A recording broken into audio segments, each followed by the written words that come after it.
కాకినాడ బాన్కుడి సెంటర్లో వేంచేసి ఉన్న శ్రీ ఉషా రాజరాజేశ్వరి సమేత భానులింగేశ్వర స్వామివారి ఆలయంలో శరన్నవరాత్రి మహోత్సవాలు ఘనంగా నిర్వహిస్తున్నారు. ఉత్సవాలలో భాగంగా శ్రీ రాజరాజేశ్వరి అమ్మవారు శ్రీ బాలత్రిపుర సుందరి అవతారంలో భక్తులకు దర్శనమిచ్చారు.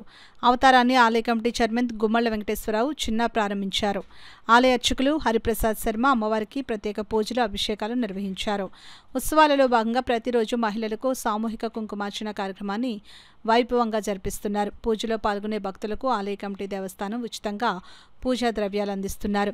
వేద పండితుల మంత్రోచ్చరణల నడుమ ఆ పూజలో పాల్గొన్న మహిళలు భక్తి శ్రద్ధలతో పూజలు చేశారు. సందర్భంగా ఆలయ చైర్మన్ గుమ్మళ్ల చిన్న, ఎగ్జిక్యూటివ్ ఆఫీసర్ శ్రీనివాసరావు మాట్లాడుతూ ఆలయానికి విచ్చేసే భక్తులకు ఎలాంటి అసౌకర్యం కలగకుండా అన్ని ఏర్పాట్లు చేశామని అన్నారు. కార్యక్రమంలో ఆలయ ధర్మకర్తల మండలి సభ్యులు బి శ్రీరామ్, కలదిండి సురేష్, కె పాపారావు, సూర్యగంగాధర్, పార్వతి, వెంకటలక్ష్మి, మీనాక్షి, విజయకుమార్, వరలక్ష్మి, వాకాడ శ్రీనివాస్, జువ్వల ప్రకాష్, కొండమూరి బుజ్జి, సాయికృష్ణ, సుంకర శ్రీనివాస్, ముమ్మడి త్రిమూర్తులు, బోలోచు ఉమామహేశ్వరరావు, మూడే రాజుబాబు, రాధాకృష్ణ, పెద్ద సంఖ్యలో భక్తులు, మహిళలు పాల్గొన్నారు.